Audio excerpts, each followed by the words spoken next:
Mais un monument encore plus célèbre nous attend juste après. On arrive petit à petit à notre destination. C'est un bâtiment que vous connaissez peut-être grâce au manga ou à votre culture. Je vais bien sûr parler du Kinkakuji, le pavillon d'or de Kyoto.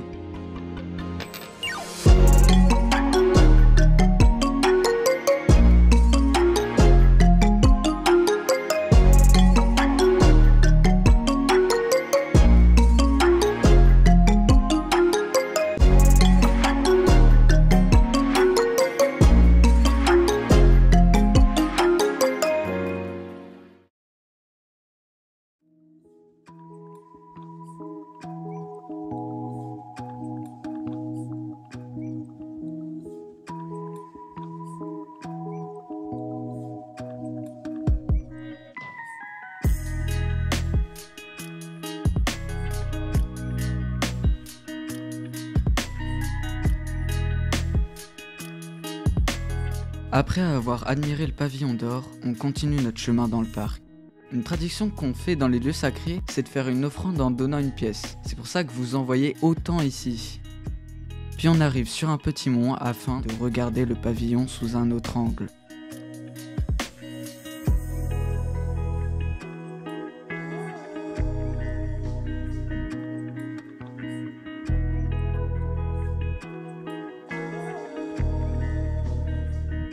Ensuite, toujours à Kyoto, on va au château Nijo, qui était l'ancienne résidence des shoguns. Les shoguns, pour ceux qui ne le savent pas, c'étaient les chefs des samouraïs. Il a été construit en 1603 par le shogun Tokugawa Ieyasu. Il a donc servi à loger le premier shogun de l'époque Edo. Aujourd'hui, vu sa popularité et surtout sa beauté, il est inscrit au patrimoine mondial de l'UNESCO depuis 1994. L'après-midi, on marche à travers des ruelles traditionnelles jusqu'au temple Kiyomizu.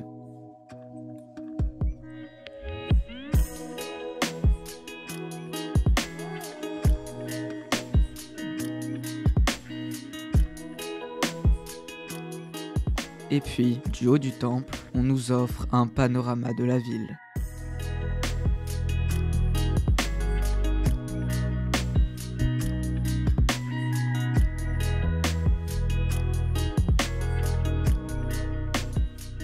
On voit aussi des Jizo, des statues qui représentent le protecteur des enfants et des êtres en général. Ensuite, on revient dans les quartiers, on nous laisse un peu de temps pour visiter librement les alentours. Alors on fait un peu les magasins pour acheter des souvenirs. On n'a pas pu filmer, mais on est également allé dans une boutique spéciale Ghibli, les célèbres studios japonais qui ont fait par exemple Le Voyage de Chihiro ou Mon voisin Totoro, parmi les plus célèbres. On appelle d'ailleurs ces boutiques les Donguri. On en trouve partout autour du Japon. Juste après, on arrive au temple Geishin-in, où on nous montre la fameuse cérémonie du thé. C'est tout un art car chaque mouvement est bien précis. On doit bien tourner son bol, bien poser les ustensiles, etc. Le problème, c'est que le thé matcha, il ressemble un peu à une soupe d'épinards. Alors je dis pas que c'était mauvais, mais c'était pas très bon non plus. Quand tout le monde en a eu une fois au moins, on nous a proposé d'aller faire la cérémonie. Donc en gros, fallait pas demander à quelqu'un de maladroit. Et qui s'est proposé? Mon frère évidemment, la pire personne qu'on puisse choisir. Mais c'est pas fini. Quand il a eu fini de faire le thé, et c'est déjà un miracle qu'il ait fini sans rien casser, il m'a donné le thé, parce que oui, tu fais pas le thé pour toi, mais tu dois l'offrir à quelqu'un d'autre. Bon, je l'ai quand même bu, mais j'ai vraiment pas de chance pendant ce voyage, si vous voyez ce que je veux dire. Après ça, on a pris quelques photos du grand Bouddha qui se situait juste à côté, et des architectures tout autour. Le soir, on se balade dans le vieux quartier de Gion. On a pu prendre des vidéos sur la rue principale, mais dès qu'on allait dans les petites rues, on n'avait plus le droit de filmer, vu que c'est des endroits plus privés.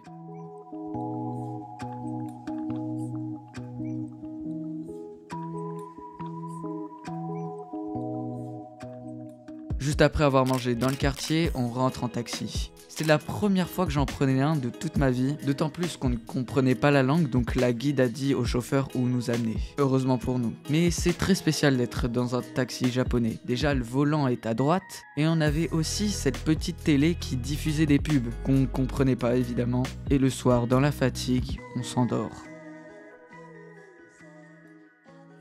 Ce matin, on se réveille, on allume la télé et on tombe sur un programme original.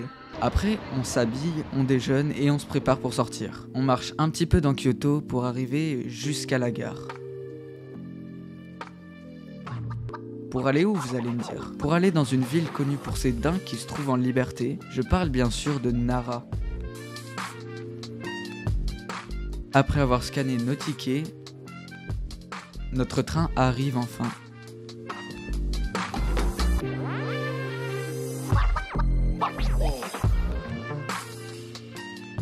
On sort alors petit à petit de Kyoto.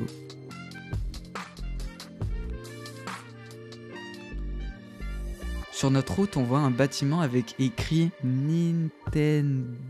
Je sais pas du tout ce que c'est, je me demande bien. On arrive au bout d'un moment à Nara et on descend du train.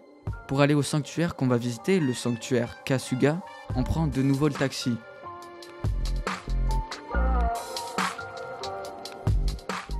En arrivant, on croise notre premier daim. Puis on arrive au sanctuaire avec son rouge vermillon.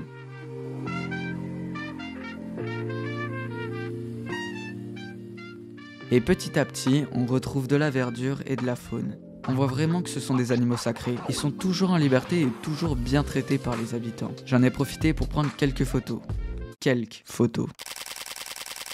Juste un peu. Juste après, on se retrouve sur une place, juste devant le prochain temple que l'on va visiter, et il y a beaucoup de daims. Mais en plus, en plein milieu de cette place, il y avait un petit stand qui vendait des biscuits pour les daims. Bon, c'est pas grave, on continue notre route. Non, évidemment qu'on en a acheté. On était attaqués de tous les côtés, carrément ils nous grattaient le pantalon avec leurs cornes pour en avoir. Les forceurs originels. Mais on nous a donné un conseil, quand on n'avait plus de biscuits, on devait lever les mains pour faire signe qu'on en avait plus, et puis ils s'en allaient tout seuls. Et bizarrement, ça a marché, ils sont partis.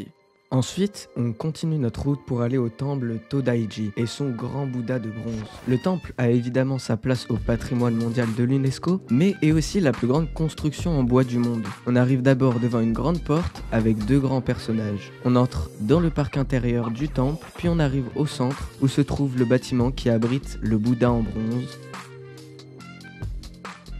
Et on fait le tour autour de celui-ci. On en voit aussi d'autres faits en d'autres matières et qui sont plus petits. Petite anecdote, en construisant le grand Bouddha, un ouvrier s'est retrouvé coincé dedans et son seul moyen pour lui de sortir était par la narine. En hommage à cette personne, on a creusé un trou dans un pilier juste à côté de la taille de la narine et aujourd'hui on peut passer à travers pour voir si on aurait pu s'en sortir dans cette situation. C'est assez rigolo. Bon, aujourd'hui le Bouddha a été rénové et il n'y a plus de trou dans les narines, donc n'essayez pas de le refaire en vrai. On repart ensuite vers notre prochaine destination, le temple Kofukuji et sa pagode à 5 étages. Une pagode, c'est ce genre de bâtiment caractérisé par ce toit très spécial qu'on voit beaucoup au Japon. Bref, juste avant d'y arriver, on voit ce petit café français. C'est assez cocasse de voir un café français au Japon, du coup on l'a filmé. Voilà, au final on arrive au temple et on voit enfin la pagode à 5 étages.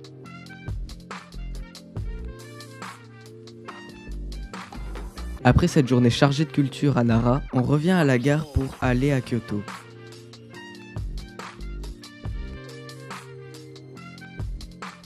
Puis on revient à l'hôtel pour nous reposer. D'ailleurs, dans la journée à Nara, on a acheté des chaussettes aux couleurs des daims. Donc, on va les tester. En vrai, ça va, ça rend plutôt bien et on voit un peu le logo. On a le reste de la journée libre, alors on en profite pour aller dans un centre commercial situé juste à côté de l'hôtel pour manger. Bien japonais, mais aussi pour jouer à des bornes d'arcade juste à côté évidemment. On a joué à Mario Kart, à un jeu de basket, au jeu des tambours, que vous avez probablement vu et qui s'appelle Taiko no Tatsujin. Et j'étais refait parce que j'écoute un peu de musique japonaise et je connaissais quelques musiques, donc je m'ambiançais.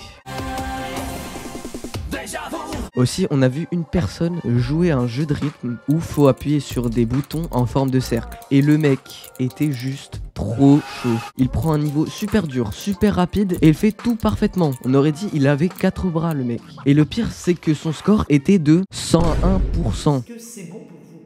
Et puis il a pris tranquillou son score en photo comme si de rien n'était. C'était un alien. Puis quand il a commencé à faire nuit noire, on a décidé d'aller voir une nouvelle pagode illuminée. C'était magnifique, surtout de nuit, et le jardin était aussi très beau. À la fin, il y avait une boutique, on a donc acheté des petits porte-bonheur. Et au moment de passer à la caisse, on a un peu parlé anglais avec les vendeurs, et quand on leur a dit qu'on était français, ils nous ont dit quelques mots en français comme « merci ». C'était assez drôle. Ce matin, on se lève assez tôt pour aller dans le car. Au programme, visite du temple de Kinkakuji, à ne pas confondre avec le Kinkakuji qu'on a vu au début de l'épisode. Ici, on va visiter le pavillon d'argent et pas le pavillon d'or. On voit des magnifiques sculptures en gravier. Franchement, respect à toutes ces personnes qui entretiennent le lieu, bravo à vous.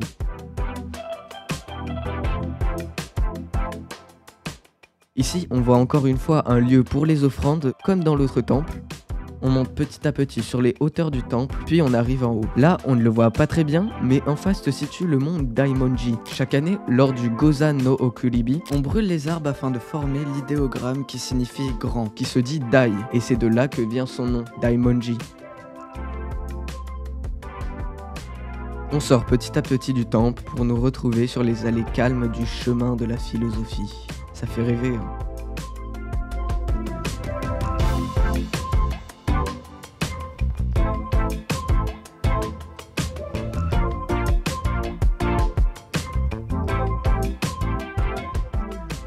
Après cette balade tranquille le long du canal, on se dirige vers le sanctuaire shintoïste Fushimi Inari et ses 1000 torii, que vous avez peut-être déjà vus car ils sont notamment dans Kenshin le Vagabond. Ça paraît pas comme ça, mais comparé aux autres sanctuaires, là, il s'est passé beaucoup de choses. On a vu différentes statues, il y avait aussi une cérémonie religieuse, c'était assez spécial, mais tout le monde était très respectueux. On arrive enfin au torii et sur certains on peut voir des écritures. Eh bien, ce sont tout simplement la date à laquelle le torii a été placé. Par exemple, ce torii a été posé l'année 5 de l'ère appelée Reiwa, qui est le nom d'un empereur, ce qui correspond à l'année 2023, et le 3e mois, soit mars. Après quelques minutes de marche, on arrive à un point sans torii. Si on monte, il y a encore des torii, mais on n'a pas pu y aller faute de temps. Donc on fait demi-tour sous ces centaines de portes.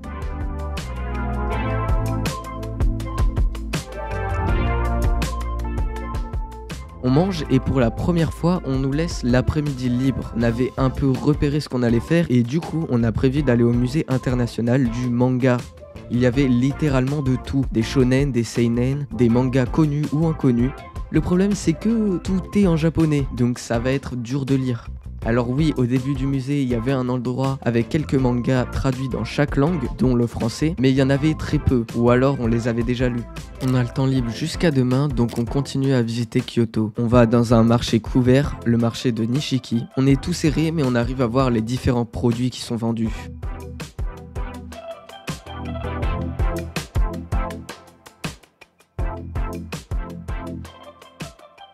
Le soir, on retourne au centre commercial pour manger. Et juste après, on va aux bornes d'arcade évidemment. Puis on va se coucher pour se préparer pour demain. Ce matin, on se regroupe tous pour aller à la gare. Encore une fois, on va prendre le train pour aller à notre destination finale. Mais avant, laissez-moi vous parler du train qu'on va prendre. C'est le Shinkansen, l'équivalent du train à grande vitesse. Ils sont reconnaissables par leur forme assez spéciale et leur couleur blanche. Le service est reconnu pour sa fiabilité, son confort et sa sécurité. Il relie aujourd'hui la quasi-totalité du Japon, mis à part l'île la plus au nord, Hokkaido. On voit bien la différence de vitesse entre le TER et le Shinkansen quand on sort de la ville. Pendant notre voyage de quelques heures, on a pu admirer différents paysages, la campagne comme la ville. Vers la fin de notre trajet, on a même pu voir une montagne. Mais est-ce que vous la reconnaissez? Oui, c'est bien sûr le mont Fuji. Même si on était loin, on a bien pu le voir vu sa taille. En plus, on a eu un peu de chance car ce jour-là, il y avait peu de nuages et on a bien pu l'observer. C'est comme un peu la Tour Eiffel à Paris. Il y a souvent des nuages qui nous empêchent de bien voir. Bon, j'ai visité qu'une fois Paris et il y avait des nuages, mais bon. Et puis tout doucement, on arrive à notre terminus. Comme on était à côté du mont Fuji, vous devez vous douter d'où on est arrivé. La ville la plus peuplée du Japon, d'Asie et même du monde, avec ses multiples arrondissements et quartiers comme Shibuya ou Asakusa, la capitale de l'Est, Tokyo.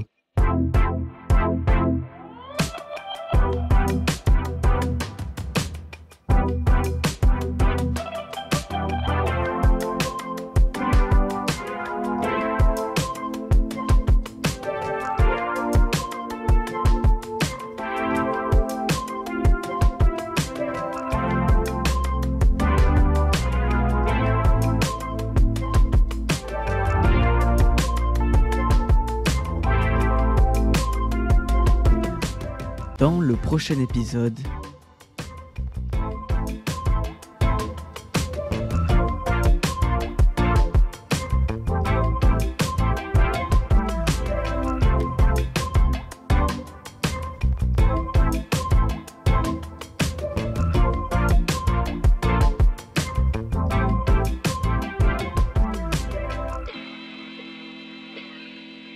l'épisode final.